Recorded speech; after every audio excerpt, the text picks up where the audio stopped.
Hi dear students, this is your Hari Krishna sir. So today we are going to see the different steps in Krebs cycle.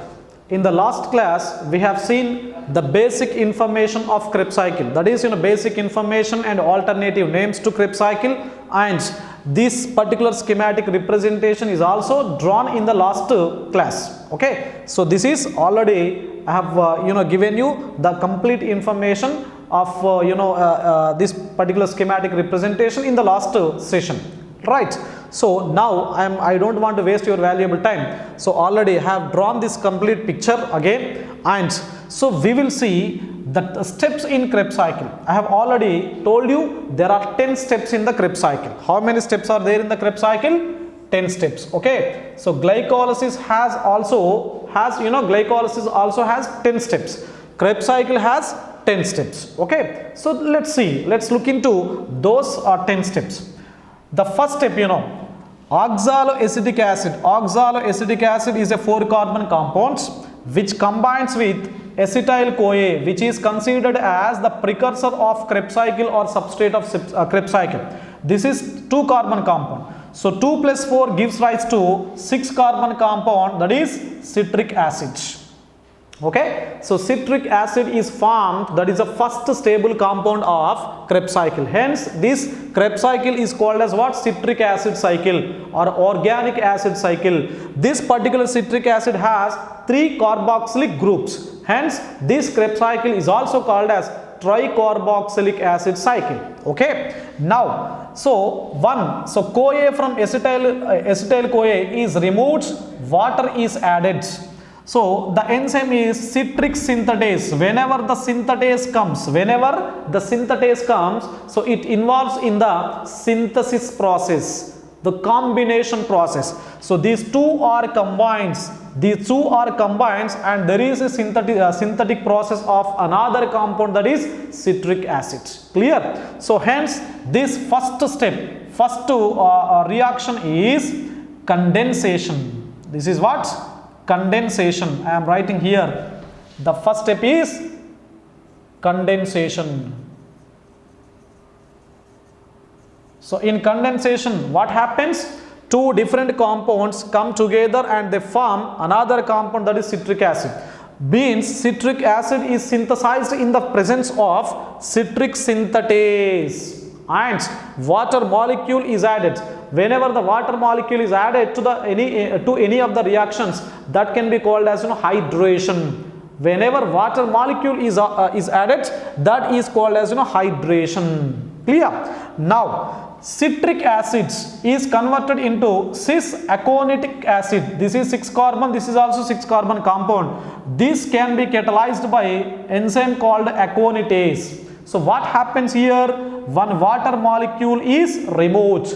Whenever the water molecule is removed, that can be called as dehydration. The second reaction will be dehydration. Remember, D always stands for removal. Hydro, nothing but water. So hydration means addition of water. Dehydration means removal of water. Okay. Now cis-aconitic acid is converted into isocitric acid. This is also 6-carbon compound. Means 6-carbon compound is converted into 6-carbon compound in the presence of same enzyme, like in the second step, that is aconitase. Okay. So but what happens in this process? Water molecule is added. Right? In the second step, water molecule is removed from the citric acid. But here water molecule is added to cis-aconitic acid. Hence this particular compound can be converted into isocitric acid. So whenever water is added, that should be hydration. This is hydration. Okay, hydration. Then come to number 4.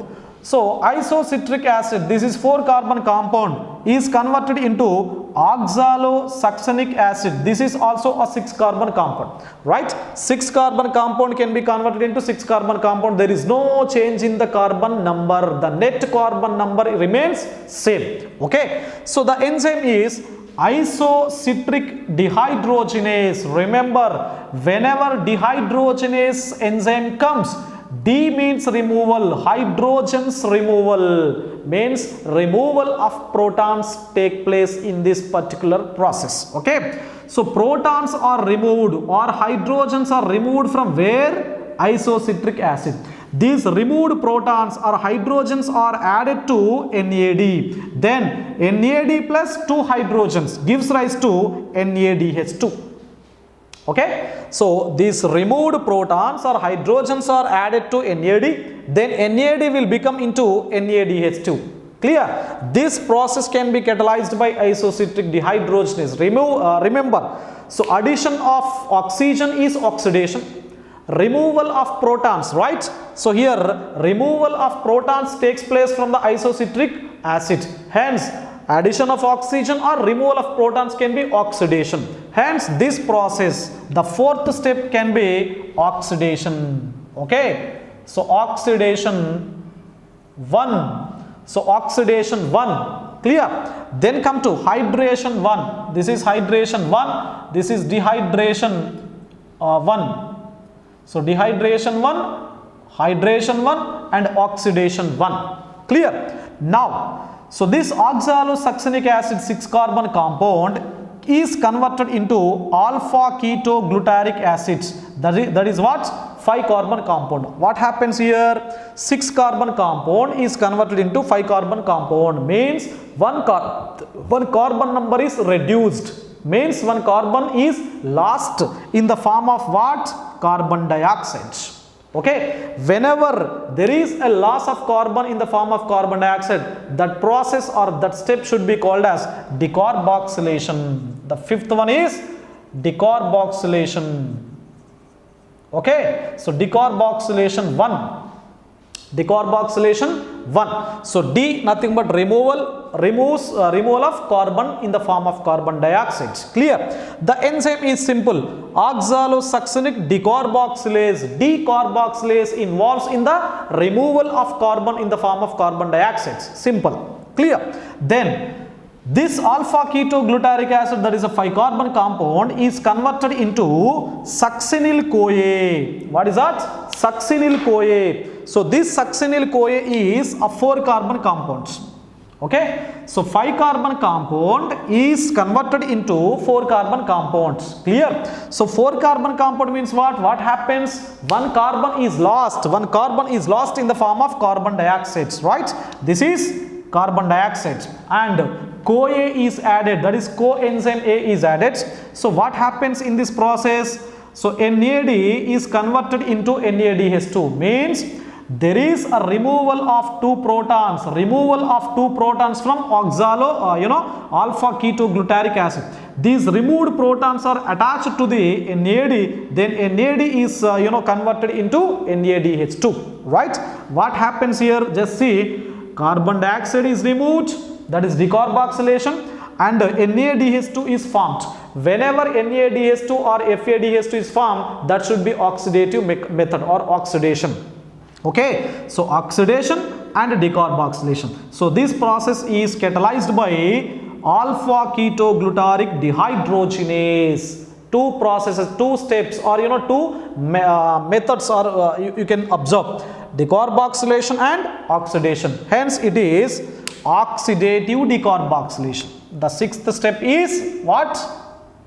6th one is oxidative decarboxylation. Okay, oxidation number 2, already oxidation 1 taken place, oxidation 2, already decarboxylation 1 also taken place. This is decarboxylation 2. Okay, oxidative decarboxylation, decarboxylation 2, oxidation 2, number 2. Clear? Now this succinyl-CoA, this is a 4-carbon compound, is converted into another 4-carbon compound. The net carbon number remains same, there is no change in the carbon number, remember. So the compound will be succinic acid. Okay, succinyl-CoA is converted into succinic acid. Simple. So what happens during the course of this conversion? So CoA is removed from succinyl. Okay, then ADP, adenosine diphosphate, combines with PI. PI stands for inorganic phosphate or 1 phosphate molecule, you can remember.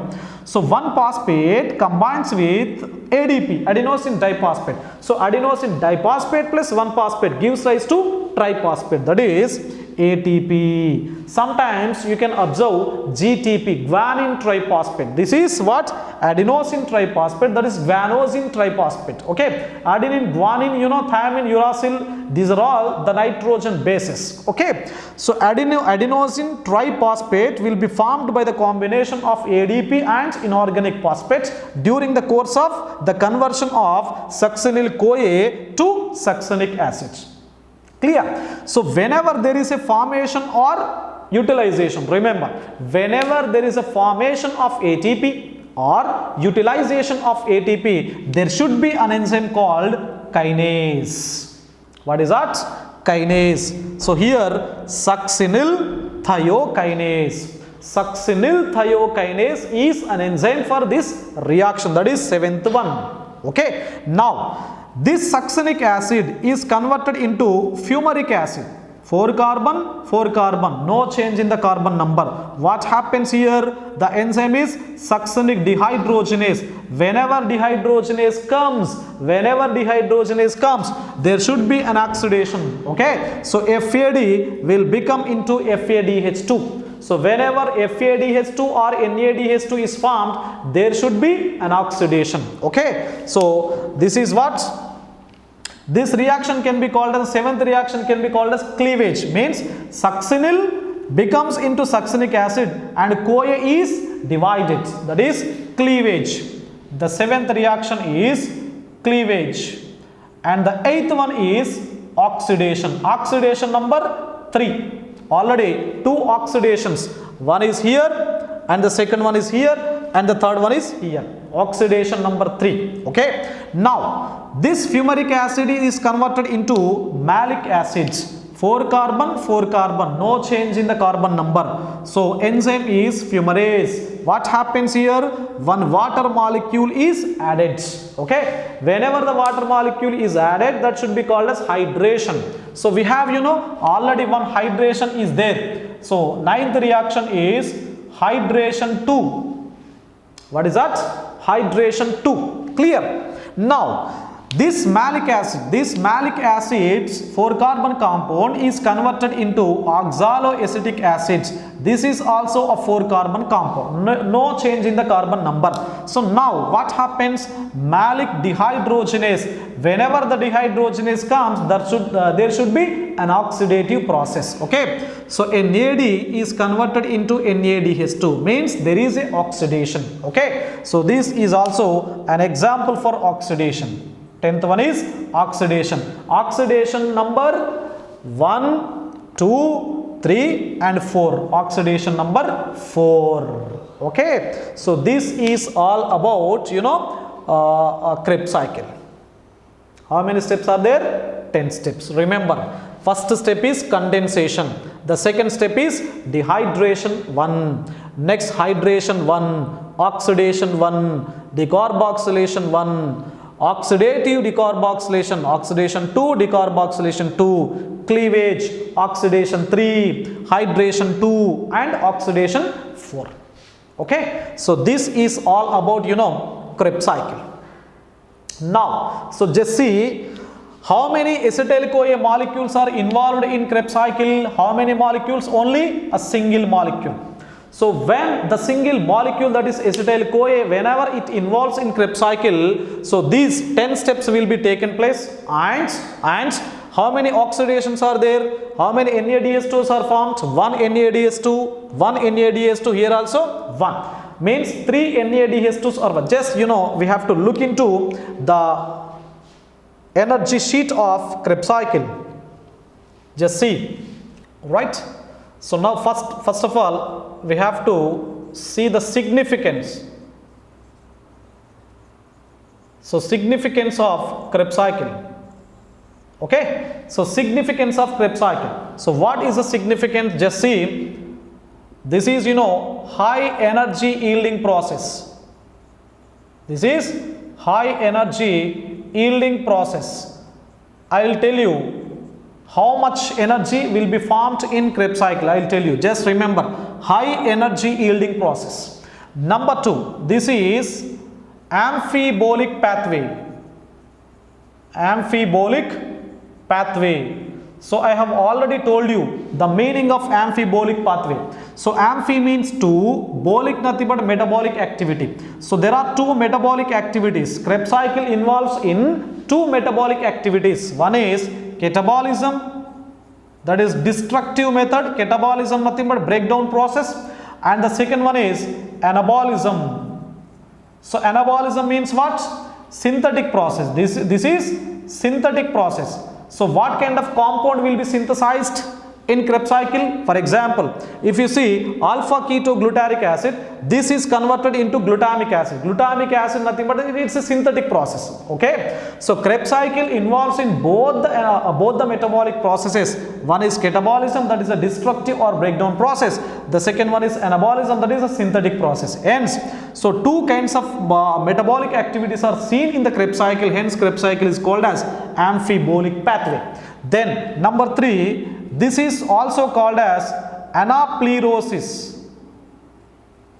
So anaplerotic process, right? So anaplerotic process. What is anaplerotic process? For example, so acetyl-CoA. So acetyl-CoA is combined with, for example, acetyl-CoA is having 2 carbons now. It combines with OAA, oxaloacetic acid, that is a 4-carbon compound. Okay, so they combine together and they form the first stable compound, that is citric acid.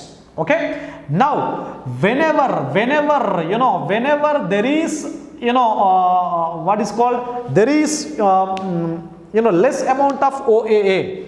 Whenever there is a less amount of OAA, that is oxaloacetic acid, in the matrix of mitochondria, so what happens now? So this PEP, phosphoenol pyruvates. So PEP stands for phosphoenol pyruvates. This PEP is a 3-carbon compound, combines with 1 carbon dioxide. Combines with 1 carbon dioxide means carbon dioxide contains 1 carbon. So 1 carbon plus 3 carbon, they will give rise to OAA, that is 4-carbon compound. Okay, so whenever there is less amount of oxaloacetic acid in the matrix of mitochondria, so then find immediately PEP, that is phosphoenol pyruvate, combines with carbon dioxide and there should be formation of oxaloacetic acid. So there is that lac is occupied, filled by this particular PEP, that is phosphoenol pyruvate. So this type of process can be called as anaplerosis process, anaplerotic process. Okay, so why there is less amount of oxaloacetic acid? Because if glutamic acid does not converted, if it cannot convert into succinyl-CoA, if glutamic acid, that is alpha ketoglutarate acid, is converted into glutamic acid, this next process will not be happen. Okay, next process will not be happened. Remember, so if the alpha ketoglutarate acid is converted into glutamic acid, there will be no further process. Hence, there is no formation of oxaloacetic acid. In this particular time, PEP combines with carbon dioxide and there is a formation of oxaloacetic acid again, and this oxaloacetic acid combines with acetyl-CoA and there is a formation of citric acid. Okay, so now, this is what anaplerotic process. Now number 4, succinyl-CoA. So succinyl-CoA involves in nucleic acid synthesis. Okay, there are nitrogen bases in the nucleic acids. So nucleic acids like DNA, RNA, DNA. And RNA, ribonucleic acid, deoxyribonucleic acids are there now. So this nucleic acid synthesis, succinyl-CoA is helpful or involves. Clear? So this is about significance of Krebs cycle. Significance of Krebs cycle. Now we have to look into the energy sheet of Krebs cycle. So energy sheet of Krebs cycle, just have a look. Energy sheet, right? So first, what is the first step? Glycolysis. In glycolysis, glucose, that is 6-carbon compound. Glucose is converted into pyruvic acid and 1 more pyruvic acid. Okay, if 1 pyruvic acid enters into next step, that is what? Link reaction. This is link reaction. So pyruvic acid is 3-carbon compound. Then what happens? Acetyl coenzyme A, that is 2-carbon compound is formed.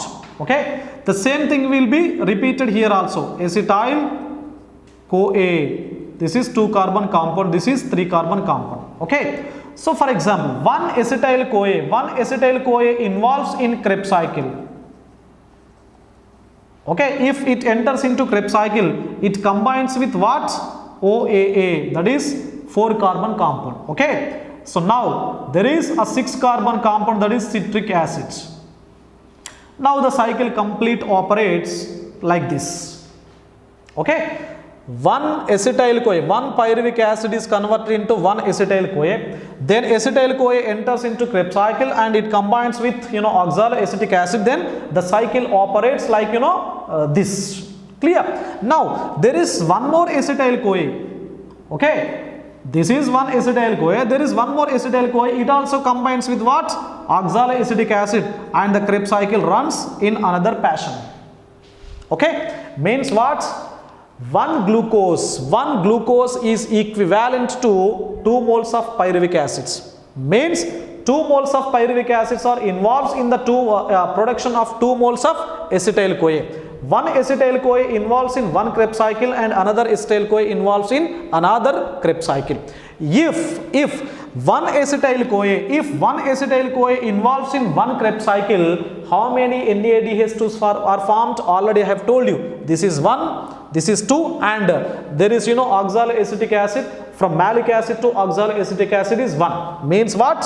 How many NADH2? For example, if one acetyl CoA enters into Krebs cycle, how many NADH2s are formed? How many NADH2s? 3 NADH2s. Okay, so here also 3 NADH2s. NADH2s number 3. Then how many FADH2s? Only one FADH2, that is succinic acid to fumaric acid. Conversion of succinic acid into fumaric acid, there is a formation of one FADH2. Here 1 and here also 1 FADH2 1. Then what about ATP number? ATPs, only one ATP here. So this succinyl CoA is converted into succinic acid. In the middle of this particular conversion, there is a formation of one ATP, right? 1. So ATP 1. Okay, so this is about the energy sheet of Krebs cycle. Means, then tell me now, how many total number of NADH2s in the Krebs cycle? Total number of NADH2s in the Krebs cycle is 3 plus 3, 6 NADH2s are formed. The total number of FADH2 in the Krebs cycle, 1 plus 1, 2. Total formation of ATP is 2, 1 plus 1, 2. Okay, so now remember, so one NADH2 is equals to this NADH2 and FADH2 should be enter into ETS, that is electron transport system, and yield ATPs. Okay, now one NADH2, if one NADH2 of Krebs cycle enters into electron transport system, one NADH2 is equivalent to 3 ATPs. So 3 ATPs are formed from one single NADH2 of Krebs cycle. Clear? So now how many NADH2s are there? 3. So here 3. The total number is how many? 6. 3 plus 3, 6. Then tell me the total number of ATPs will be 18 ATPs. Okay, so 18 ATPs will be formed in the Krebs cycle. Okay, now how many FADH2s are there? 1 FADH2. So 1 FADH2 will yield 2 ATPs in the electron transport system. 2 ATPs. 1 FADH2 is equals to 2 ATPs. Now, how many FADH2s are formed in the Krebs cycle? 1 is from one cycle, another from another cycle. So 1 plus 1 is equals to 2. So 2 into 2 is equals to 4 ATP. Okay, so 4 ATPs are formed. So how many ATPs are directly formed? 1 plus 1. Okay, directly formed ATPs 1 plus 1 is equals to 2.